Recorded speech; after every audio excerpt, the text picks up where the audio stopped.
Left right में खड़े हो, ऐसी मेरी दुआ है। चलो तो दोस्तों मैं आशा करता हूं कि आप सभी के सभी अपने टारगेट के प्रति सीरियसली आप लगे होंगे और दिन रात आप मेहनत कर रहे होंगे। और आज क्लोजिंग है। 1,00,000% मुझे यकीन है कि आज की क्लोजिंग सबसे सुपर डुपर जाएगी, क्योंकि अब की बार क्लोजिंग में कुछ हमारे सीनियर मैदान में उतर चुके हैं। अब की बार क्लोजिंग में हमारे बहुत सारे सीनियर ने, संजीव महागुरु जी 250 रुपए दे रहे हैं आपको चेक पे। तो बहुत सारे लीडर जो है वो अपने लीडरों का हौसला अफजाई करने के लिए छोटे छोटे गिफ्ट हमारे सीनियर ने भी निकाल दिए हैं। तो आप किसी भी अपलाइन की टीम से आते हो, आप कहीं से भी बिलोंग करते हो, तो ये क्लोजिंग धुआंधार करो, एफर्ट्स लगाने हैं। चैलेंजिंग पॉइंट आते होंगे। जब भी कोई लाइफ में चैलेंज आता है, दो ऑप्शन होते हैं, एक हार मानना, एक लड़ना। तो मैं हमेशा लड़ने में विश्वास रखता हूँ, चैलेंज को स्वीकार करता हूँ। और परमात्मा जब भी आपकी जिंदगी में चैलेंज देता है तो वो आपको ऊपर उठाने के लिए देता है, नीचे गिराने के लिए नहीं देता है। जब भी आपकी जिंदगी में कभी भी कोई प्रॉब्लम आती है, परमात्मा आपका टेस्ट लेता है, आपका एग्जाम लेता है। क्या रियली में ये व्यक्ति 300 करोड़ कमाने के लायक है? क्या रियली में ये व्यक्ति करोड़पति बनने के लायक है? यार मैं इस व्यक्ति के कंधों पे 10 लाख 15 लाख लोगों का भविष्य लगाना चाहता हूं। क्या रियली में ये मजबूत माइंड वाला है, ये कमजोर मानसिकता का है? तो दोस्तों, आप सिर्फ अपने आप को बड़ा नहीं बनाते हो, आपका यहाँ पे लाखों लोगों का भविष्य आपके कंधों पे होता है। परमात्मा आपके कंधों पे इतनी बड़ी जिम्मेवारी ऐसे ही नहीं देगा। टेस्ट होगा, एग्जामिनेशन होंगे, परीक्षा होगी। अगर जो पास हो गया वो व्यक्ति सर 300 करोड़ में पक्का जाए। आप कभी भी जीवन में ये कोशिश मत करो यार पता नहीं फल मिलेगा या नहीं मिलेगा, या हम डायमंड बनेंगे नहीं बनेंगे। आप एक ही कोशिश करो कि हे परमपिता परमेश्वर, आप जितने भी चैलेंज दोगे उन सब से लड़ने की हिम्मत देना, हौसला देना। हमेशा एक ही माइंड सेट करना कि हो कुछ भी जाए, जिंदगी में हार नहीं मानना। लास्ट ट्राई, एक अंतिम कोशिश और, आपकी सफलता, आपकी मंजिल आपके कदमों में हो। सारा खेल अमल करने का है। यहां तक हम अपनी स्लाइड ले चुके थे। लास्ट स्लाइड हमारी ये थी, मेंटेन द स्टैंडर्ड, कि आप सभी लोगों को अपने रैंक के अकॉर्डिंग अपने स्टैंडर्ड को मेंटेन करना है। अपनी पर्सनैलिटी को, अपने रैंक को होल्ड नहीं करना, उसको मेंटेन करना है। यहाँ पे जितने भी व्यक्ति हैं, अगर आप लोगों ने स्लाइड को सुना होगा तो जरूर आपको याद होगा कि आपका रैंक अगर गोल्ड है, प्लेटिनम है, तो आपको अपना वीकली चेक मेंटेन करना है। सेमिनार में, मेगा शो में लोगों की भीड़ को लाने को मेंटेन करना है। अकॉर्डिंग टू रैंक अपनी नॉलेज बढ़ानी है। रैंक बदल रहा है, नॉलेज बढ़नी चाहिए। अचीवमेंट बढ़ रही है, आपकी पर्सनैलिटी बढ़नी चाहिए, ड्रेस कोड बढ़ना चाहिए। तो अगर आप सीनियर लेवल पे जा रहे हो, आपका ड्रेस कोड, आपकी पर्सनैलिटी, अपनी आपकी कम्युनिकेशन, तो प्लीज आप इन सभी स्लाइड के ऊपर आप वर्क कीजिएगा, थोड़ा थोड़ा करके, लेकिन अपने अंदर चेंज लेके आओ। खासकर सबसे ज्यादा आप लोगों को गुस्सा, घमंड, ईगो, ये त्यागने की जरूरत है। लैंग्वेज सही करने की जरूरत है। कुछ लोग तो सीनियर लेवल पे जाने के बाद भी हमेशा रोते रहते हैं, पेशेंस लूज कर देते हैं, छोटी छोटी बातों पे सरेंडर कर देते हैं, हार मान जाते हैं, हाइपर हो जाते हैं एकदम से। तो ये चीजें नहीं करनी है भाई। जीवन है, पेशेंस रखो, हर चीज का सामना करो। परमात्मा आपकी परीक्षा ले रहा है, उस परीक्षा में पास हो जाओ। अपना व्यवहार खराब करके अपलाइन और डाउनलाइन के साथ रिश्ते मत बिगाड़ो। मेंटेन करो रैंक को, मेंटेन करो कम्युनिकेशन स्किल्स को, पर्सनैलिटी को, बातचीत करने को, नॉलेज को। अगर आपका रैंक बदल रहा है और आप सीख नहीं रहे, तो बड़े लेवल पे जा करके आपको बड़ी समस्या आने वाली है। अपलाइन के पास में बहुत सारी जिम्मेवारियां हो जाएगी, आप सीखोगे नहीं। कोई व्यक्ति लीडर मिल गया, आप उसको सेटिस्फाई नहीं कर पाओगे, फिर हार मान जाओगे, हरासमेंट में आ जाओगे और लड़ाइयां करने लग जाओगे। जब वक्त था तब सीखा नहीं, और अब सीखा नहीं तो भाई फिर सांड की तरह लड़ने क्यों लग जाते हो फिर भाई? तो ये चीजें आपको समझनी पड़ेगी। ये जिंदगी आपकी है। रोने से, लड़ाई करने से, झगड़ा करने से, बदतमीजी करने से सफलता दूर जाएगी, नजदीक नहीं आएगी। आपको अपनी जिम्मेवारी निभानी पड़ेगी। आप अगर टोपाज हो, रूबी स्टार हो, सफायर हो, स्टार सफायर हो, डायमंड हो, ब्लू डायमंड हो, तो आप अपने आप से बात करो, क्या आप अपने रैंक की जिम्मेवारी निभा रहे हो? क्या आप जूम मीटिंग लेते हो, डुप्लीकेशन करते हो, क्या खुद को सिखाते हो? आप अगर ब्रोंज हो, सिल्वर हो, गोल्ड हो, तो भी आपको अपनी जिम्मेवारी लेनी पड़ेगी। पहले जो छोटे रैंक पे है, ब्रोंज, सिल्वर, गोल्ड, आपको खुद की जिम्मेवारी लेनी है। जब टीम बन जाए फिर टीम की जिम्मेवारी लेना। आप लोग, जिम्मेवारी लेने वाला व्यक्ति बड़ा बनता है, देने वाला नहीं। देने वाला कामचोर होता है, लेने वाला ही योद्धा कहलाता है। इस बिजनेस की रीढ़ की हड्डी है दोस्तों, डायरेक्शन, गुरु भक्ति। दुनिया में इतिहास के पन्नों पे गुरु भक्ति के इतने वर्णन है, इतने वर्णन है, जिसको हम मतलब आपसे समझा नहीं पाएंगे, हमारे पास शब्द कम पड़ जाएंगे। लेकिन उनमें से कुछ एक चीजें मैं आपके सामने लेकर के आया हूं। सबसे पहले तो दोस्तों, आपको एक चीज समझनी पड़ेगी। आप जब भी किसी फील्ड में जाते हो, तो उस फील्ड के अंदर आपका एक उस्ताद होता है, आपका गुरु होता है, सीनियर होता है, अपलाइन लगा लो, मेंटोर लगा लो। जब तक आप किसी की डायरेक्शन में नहीं हो, तो दोस्तों सफलता बहुत दूर होती है। आप इसको इस एंगल से समझ सकते हो कि एक व्यक्ति दीवार में कील ठोक रहा था, और उसने 2 घंटे हो गए कील ठोकते हुए, उससे कील नहीं ठुकी। उसका अपलाइन आता है, उसका सीनियर गुरु उस्ताद आता है, और वो बोलता, बेटा 1 इंच लेफ्ट करके कील को ठोको, 1 सेकंड में ठुक जाएगी। 1 इंच को लेफ्ट में करके वो कील ठोकता है, तुरंत ठुक जाती है। सिर्फ सारा खेल किसका है? अनुभव का, एक्सपीरियंस का, समझ का।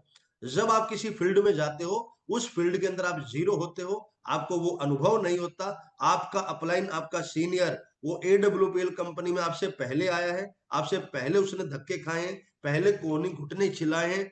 अगर आपका अपलाइन एक्टिव है, वो हर ट्रेनिंग मीटिंग में आता है, वो हर अचीवमेंट को टाइम पे लेता है, अपनी टीम के साथ कंधे से कंधा मिला के खड़ा है, ऑफर बांटता है, वो अपनी अपलाइन की नजर में अगर एक अच्छा स्टूडेंट है, तो उस व्यक्ति को आपको अपना अपलाइन मानना चाहिए।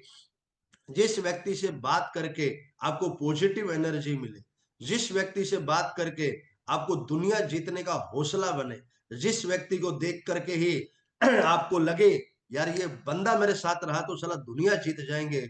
जब एक ऐसी फीलिंग किसी व्यक्ति से आने लग जाए, वो व्यक्ति आपका सही मायने में एक्टिव अपलाइन है, ग्रेट अपलाइन है, उस व्यक्ति के साथ में आप अपना हाथ पकड़ा करके चलो, अपनी उंगली उसके हाथ में दे करके चलो। क्योंकि दोस्त, शिष्य कभी ना कभी हाथ छोड़ देते हैं, अगर गुरु ने हाथ पकड़ लिया तो सर गुरु कभी हाथ नहीं छोड़ता। एक स्टोरी के माध्यम से मैं आपको समझाना चाहूंगा।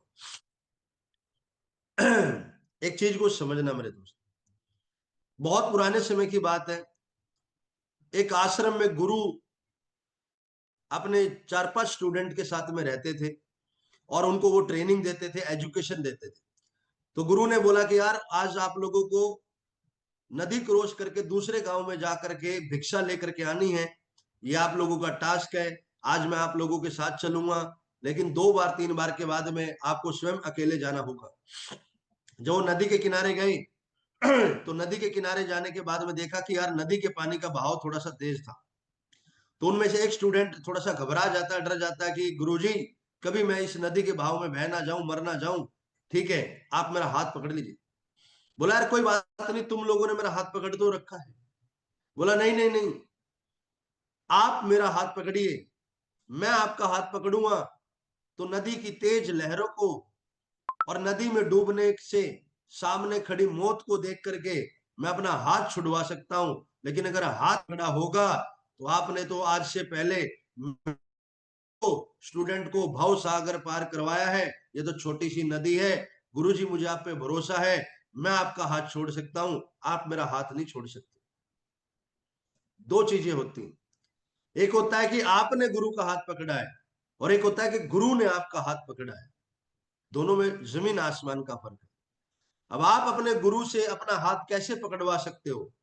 जब आप सिस्टम का हिस्सा बनते हो, आप एक आज्ञाकारी स्टूडेंट बनते हो, जब आप हर ट्रेनिंग मीटिंग सेमिनार में आते हो, और जब आप हर रोज अपना टास्क पूरा करते हो, अपलाइन को फॉलो करते हो, उसको रोल मॉडल मानते हो, उसको रेस्पेक्ट देते हो, तो अपने आप गुरु आपका हाथ पकड़ लेता है, और जिस दिन आपका हाथ आपका गुरु पकड़ ले, आपका अपलाइन पकड़ ले, सर, 9 हाथ की सोड में सो जाना, आप डायमंड बनोगे ही बनोगे।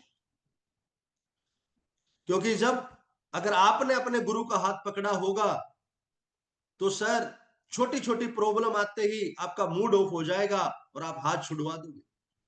अगर आपने अपलाइन का हाथ पकड़ा होगा, छोटी सी नेगेटिविटी आएगी और आप हाथ छुड़वा लोगे। अगर आपने हाथ पकड़ा होगा एमराल्ड, टोपाज, रूबी स्टार पे, घमंड आ जाएगा, अहंकार आ जाएगा और अहंकार में हाथ छुड़वा लोगे। अगर आपने हाथ पकड़ा होगा इमोशंस में आकर के, आप कभी भी लेट डाउन हो जाओगे, विल पावर खत्म हो जाएगी और आप हाथ छुड़वा लोगे। तो मेरी आप सभी से रिक्वेस्ट है, ये बिजनेस अपलाइन के डायरेक्शन के बिना नहीं आगे बढ़ सकता। आपकी 1 महीने की मेहनत अपलाइन की 1 दिन की डायरेक्शन इज इक्वल टू होती है।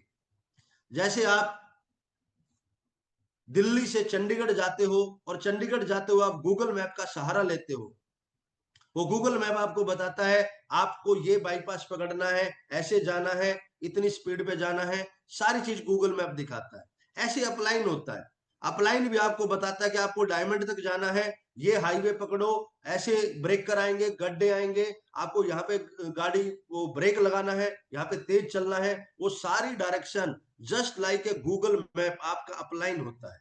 जैसे आप शीशे के सामने खड़े होकर के, आप शीशे के सामने खड़े होकर के अपने आप को निहारते हो, देखते हो कि हमारा हेयर स्टाइल सही है या नहीं है, कपड़े हमारे मैचिंग के हैं या नहीं है, तो शीशा आपकी एक एक कमियां बता देता है। ऐसे ही अपलाइन होता है, जब आप अपलाइन के सामने सरेंडर करते हो, मिल के चलते हो, तो अपलाइन आपको समय समय पे बताता रहता है अब आपने ये गलती कर रहे हो, आपको ये गलती नहीं करनी चाहिए, इससे आपका बिजनेस खराब हो जाए।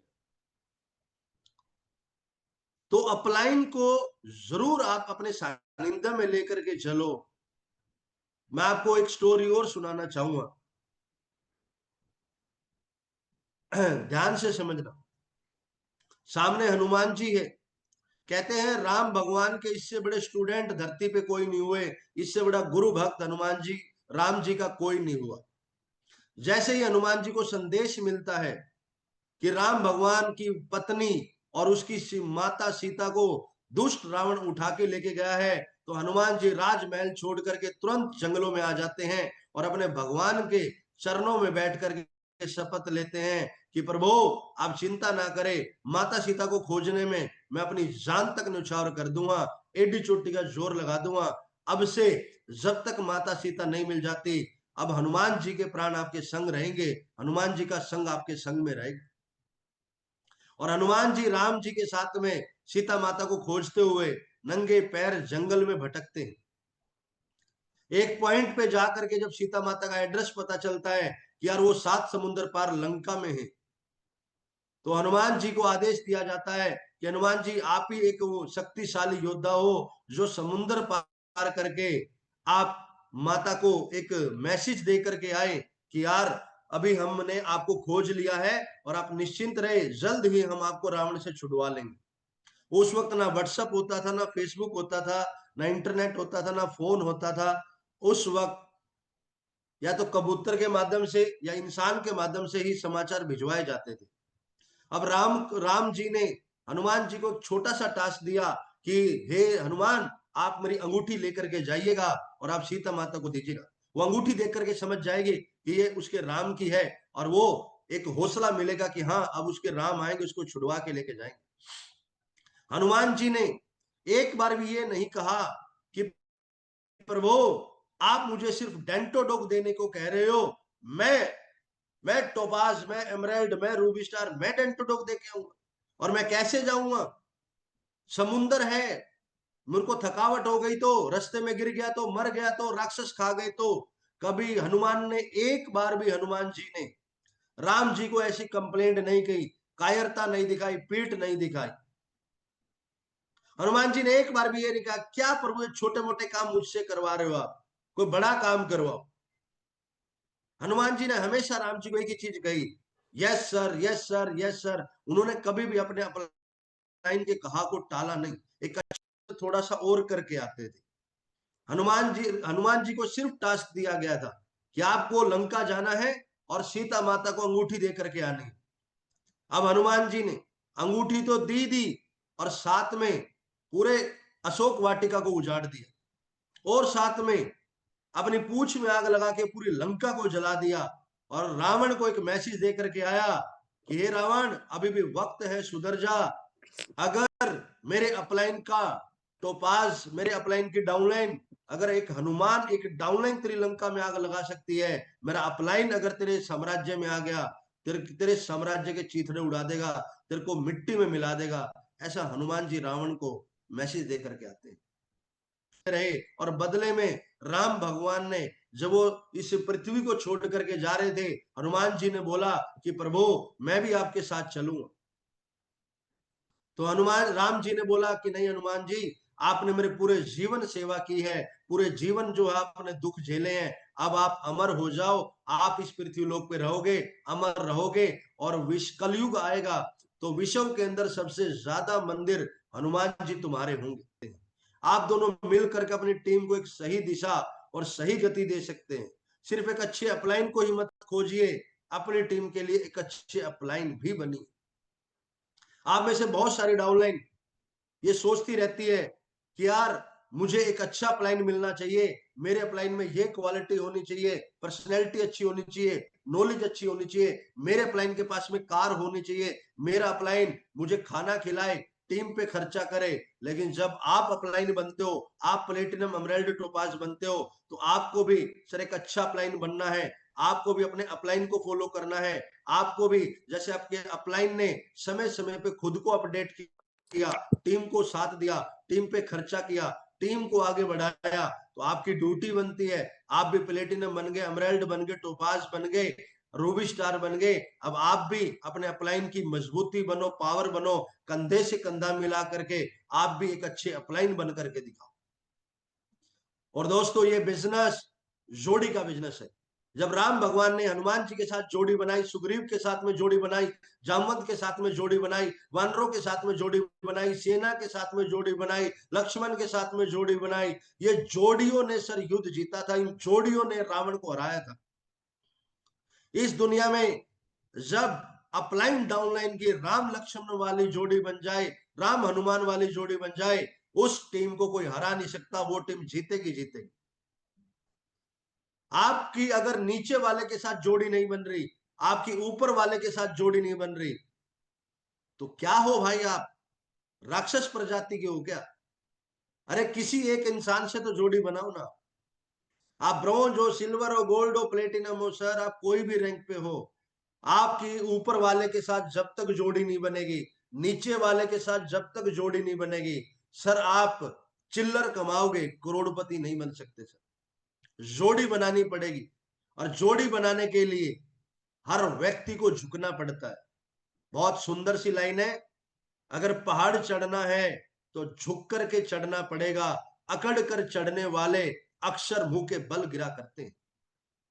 300 करोड़ का पहाड़ चढ़ना है तो पहले थोड़ी पेट झुका लो भाई, अकड़ खत्म कर लो, अहंकार खत्म कर लो।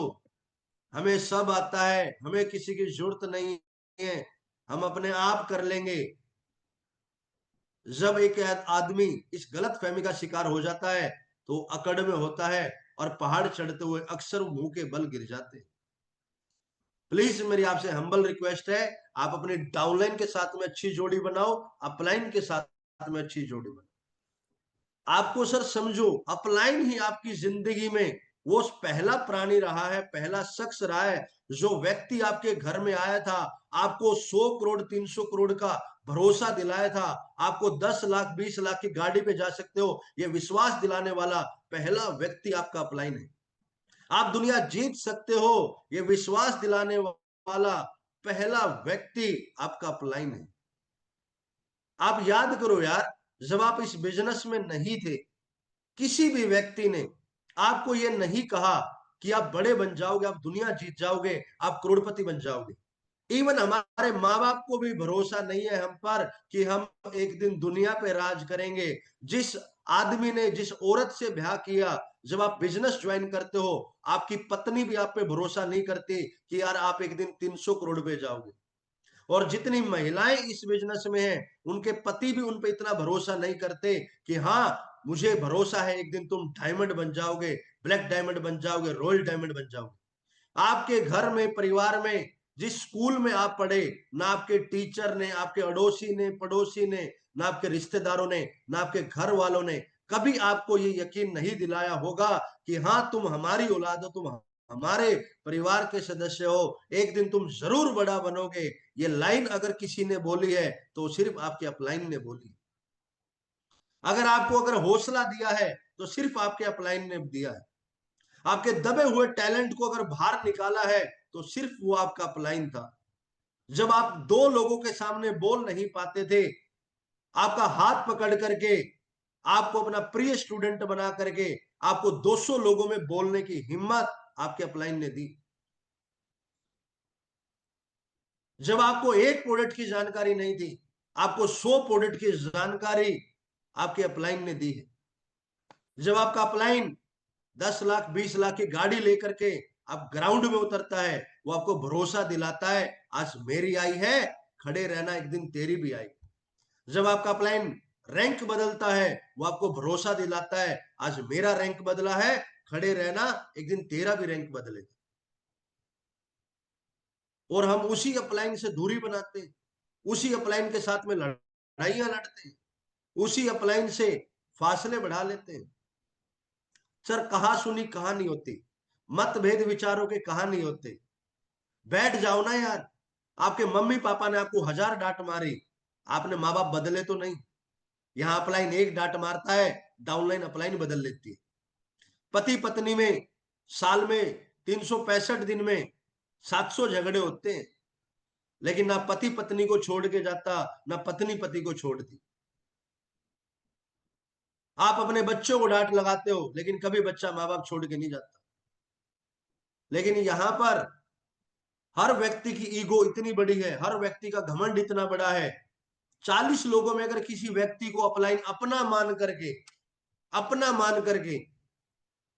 अगर मैं किसी को अपना मान करके ये कहूं, हेलो मैडम, हेलो सर, ध्यान दे लो, चेक बन जाएगा, रैंक बदल जाएगा, वो व्यक्ति इसी लाइन से नाराज हो जाता है।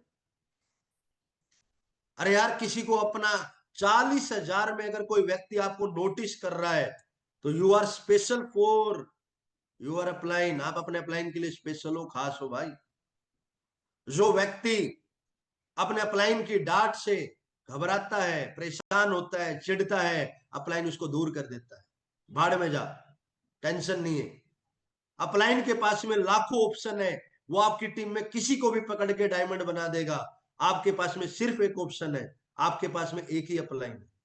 उसी को छोड़ दोगे, उसी को बदल दोगे, मुश्किल हो जाएगी, प्रॉब्लम आ जाएंगी। बड़ा लंबा सफर है मेरे दोस्त। आपके सामने दो एग्जाम्पल है। एक तो हनुमान जी का मैंने बताया आपको, सामने वीर योद्धा अर्जुन। अर्जुन भी अपने गुरु द्रोणाचार्य का बेस्ट स्टूडेंट था सर, लेकिन हमेशा द्रोणाचार्य से बट किंतु परंतु फलाना ढिमकाना करता रहता था, डाउट में रहता था। कभी उसके मंदिर नहीं बने, युद्ध जीत गया लेकिन मंदिर नहीं बने, इज्जत नहीं मिली, वो सम्मान नहीं मिला। हनुमान जी ने बिना किसी बट किंतु परंतु किए, बिना किसी डाउट के हमेशा अपलाइन को बोला, राम को बोला, राम जी बताओ क्या करना है, yes sir, yes sir, yes sir. और भविष्य में हनुमान जी से ज्यादा मंदिर किसी के नहीं। अब आपको देखना कि आपको अर्जुन बनना है, हनुमान बनना है, या आपको रावण बनना है, क्या बनना है, ये आपको देखना भाई। ये बिजनेस में हमेशा थर्ड पार्टी अप्रोच का बिजनेस रहा है। अगर आप अपनी डाउनलाइन के साथ में बिजनेस करते हो, इस दुनिया का रूल है कि हर अपलाइन या हर लीडर अपनी पूरी डाउनलाइन को अपने से खुश नहीं कर सकता। अगर आप अपनी टीम को अपलाइन के टच में नहीं लेके जाओगे, अपलाइन के साथ जोड़ी नहीं बनाओगे, कल को आपकी डाउनलाइन में 4 लोग आपसे नाराज हो गए, 5 लोग नाराज हो गए, उनकी काउंसलिंग किससे करवाओगे, उनकी मीटिंग किससे करवाओगे? अगर आपने किसी शहर में जाके 50 लोगों का आपने टीम बना दिया, आप अपनी टीम को कैसे बता पाओगे कि हम बेस्ट लीडर है, हमारे में दम है? अपलाइन ही आपकी टीम के सामने आपकी तारीफ करके आपकी वैल्यू बनाता है। अपलाइन ही आपको चलना सिखाता है, अपलाइन ही बताता है अब ऐसे स्टेशन डेवलप होगा, अब आपको ऐसे काम करना पड़ेगा, तब आप डायमंड बनोगे। Always promote your active upline in your business. आपको हमेशा अपने बिजनेस में एक्टिव अपलाइन को प्रमोट करना है। आपको डीएक्टिवेट अपलाइन को प्रमोट नहीं करना। मैं बार बार हमेशा कहता हूं, एक्टिव अपलाइन को फॉलो करो, एक्टिव अपलाइन को फॉलो करो। कंफर्ट जोन मत ढूंढो। जिस व्यक्ति के साथ में आपको बात करने में मजा आता है, जो व्यक्ति आपकी गलतियों में पर्दा डालता है, आपको ट्रेनिंग मीटिंग से दूर रखता है, आपको गलत डायरेक्शन देता है और आपकी चुगली में हाँ में हाँ मिलाता है, वो व्यक्ति कभी आपको ब्रांड एम्बेसडर नहीं बना सकता। वो गलत अपलाइन है भाई। आपको उस अपलाइन से बात करनी चाहिए जो आप पे डांट लगाए, सही रास्ता दिखाए, आपको मजबूत बनाए, आपकी कमियों को छिपाए नहीं, आपकी कमियों को उजागर करे, आपको बताए कि भाई यहां तुम गलत हो और इस गलती के साथ में तुम डायमंड नहीं बन सकते। करेक्ट योर सेल्फ, आपको सुधरना पड़ेगा, करेक्ट होना पड़ेगा। जो अपलाइन आपसे ऐसी बातें करे, उस अपलाइन से बातचीत करो भाई। अपने राम भगवान को ढूंढोगे, उनका हनुमान बनो, फिर देखना आपकी जय जयकार भी सारी दुनिया में होगी। अगर आप अभी तक अपने राम मतलब अपने अपलाइन को नहीं ढूंढ पाए हो, तो भाई चिंतन करो, मंथन करो, थोड़ा सा अपने अपलाइन को ढूंढ लो। आप अपने आप से बात करो, कौन व्यक्ति है जो आपको क्लिक करता है, किसकी बातें आपको अच्छी लगती है, कौन व्यक्ति आपकी नजर में एक्टिव अपलाइन है। उस अपलाइन को पकड़ो, सरेंडर करो, समर्पण करो, उनके साथ में बैठो, बातचीत करो। हर महीने में एक कप चाय पी करके अपनी पूरे बिजनेस की प्लानिंग लो, आगे बढ़ो और अपलाइन के साथ में हमेशा जुड़े रहो सर। मैं बार बार कह रहा हूं, आपकी जोड़ी जितनी मजबूत होगी, उतना बड़ा बिजनेस आप निकाल जाओगे। आप देखना, जिन जिन लोगों की जोड़ियां कमजोर है, उनका धंधा कमजोर है। जिन जिन लोगों की जोड़ियां ढंग से नहीं है, ना ऊपर ना नीचे, उनका बिजनेस तितर बितर मिलेगा, हिला हुआ मिलेगा। आज अगर मैं ब्लैक डायमंड बनाऊं, तो सर मैंने अपने डाउन में 100 से ऊपर ज्यादा लोगों से जोड़ियां बनाई। आज मैंने हर व्यक्ति के साथ में जुड़ने की कोशिश करी, तभी जाकर के मैं यहां तक का सफर तय कर पाया हूं।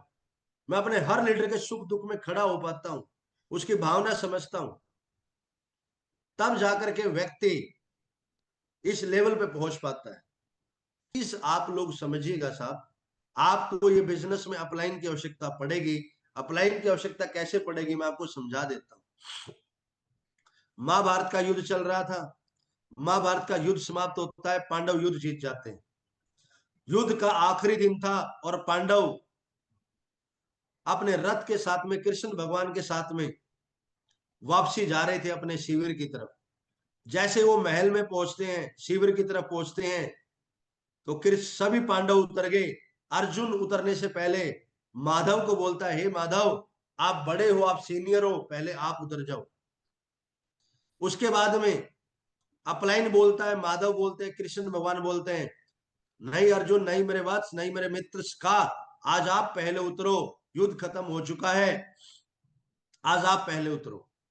अर्जुन बहस करता है, नहीं नहीं नहीं सर, आप बड़े हो, आप उतरो, आप उतरो। इतनी देर में युधिष्ठिर आ जाता है। युधिष्ठिर थोड़ा समझदार था।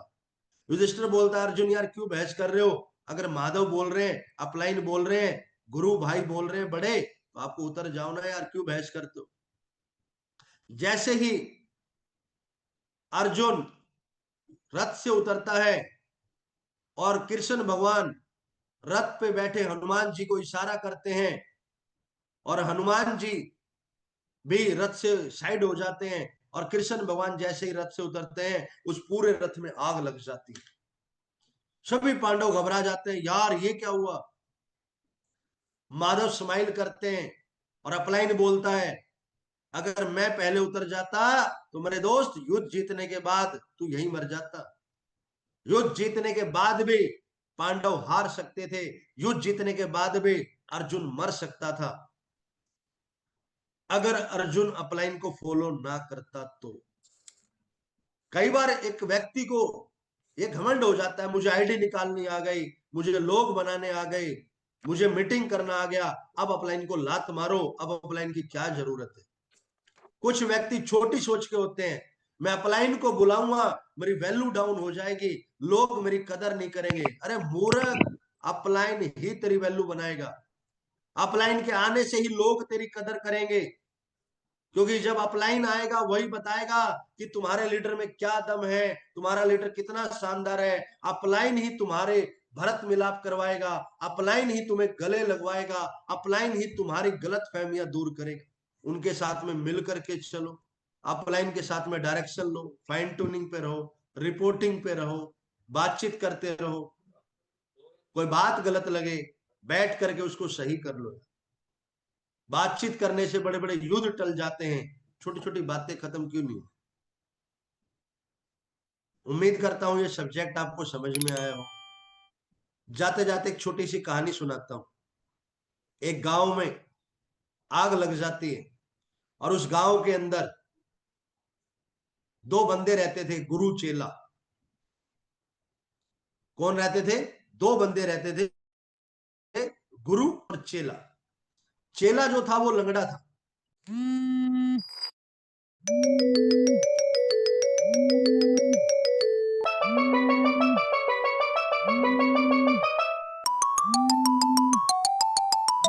शासन चलाने वाले लीडर नहीं, आप एक अच्छे स्टूडेंट बनो, विनम्र रहो। आप यहाँ पे किसी के मतलब जागीर नहीं है डाउनलाइन कि वो आपके ऑर्डर को सहन करेगी। आपको जो है अपने बिजनेस को समझना होगा और बिजनेस को समझ करके आपको वो हर चीज फॉलो करनी पड़ेगी जो बिजनेस बोलता है। अगर आज कंपनी चल रही है, संजीव महागुरु जी मामचंद रायपुरिया जी की जोड़ी है, वो जोड़ी कंपनी को बना पाए। कुणाल जाधव सर को सुनोगे, जो आज कंपनी में मास्टर लीडर हैं, वो बोलते हैं हमेशा कि मेरी सफलता का राज मेरी गुरु भक्ति है, मेरे गुरु की डायरेक्शन है। महिपाल सर ने 18 लेवल कर लिए, लेकिन आपने विजय पर्व में सुना होगा, अगर संजीव सर नहीं होते, उनके अपलाइन उनका साथ नहीं देते, उनके अपलाइन की रहमो करम की दृष्टि उनके ऊपर नहीं होती, तो महिपाल सर ने स्वयं कहा कि यार मैंने कुछ नहीं किया, ये सब किया तो मेरे अपलाइन मेरे गुरु संजीव सर ने किया। एक व्यक्ति 18 लेवल करने के बाद गुरु की महिमा करता रहता है और हम 2-4 लेवल करने के बाद हम अपनी महिमा का गुणगान करते हैं, अपने घमंड में आ जाते हैं। आज क्लोजिंग है, प्लीज मेरी रिक्वेस्ट है, आप पिकअप सेंटर जाइएगा, चाहे एक हल्दी का पैकेट खरीदिए, एक मिर्च मसाला लेके आइए, साबुन लेकर के आइए, क्लोजिंग खाली मत कीजिएगा। चाहे 5 एचपी का सामान लेके आओ, 10 एचपी का लेके आओ, चाहे आप कुछ भी करो, लेकिन जरूर आप लोगों को सर पिकअप सेंटर जाना है, क्लोजिंग करनी है और 250 रुपए का रिवॉर्ड आपने हर हाल में जीतना है। नेपाल काठमांडू का ट्रिप चला हुआ है, 1.5 महीना भी आपके पास बचा है। इस 1.5 महीने में आप हवाई जहाज की यात्रा कर सकते हो, नेपाल काठमांडू ट्रिप अचीव कर सकते हो। अनीता सिंधु मैडम, मेरी रिक्वेस्ट है कि कल सुबह का सेशन आपका लीडर लेगा और वो नेपाल काठमांडू पे बातचीत करेगा। नेपाल काठमांडू की पूरी स्लाइड के साथ में या तो आप सेशन लो या आपकी टीम में से कोई भी सीनियर लीडर लेगा, लेकिन नेपाल काठमांडू की स्लाइड कल जरूर चलेगी भाई, ठीक है? तो मैं चाहूंगा जी कि को होस्ट जो है वो एक बार आए और बातचीत करें, रिव्यू लें। आज क्लोजिंग है, आप कितना चेक बनाओगे?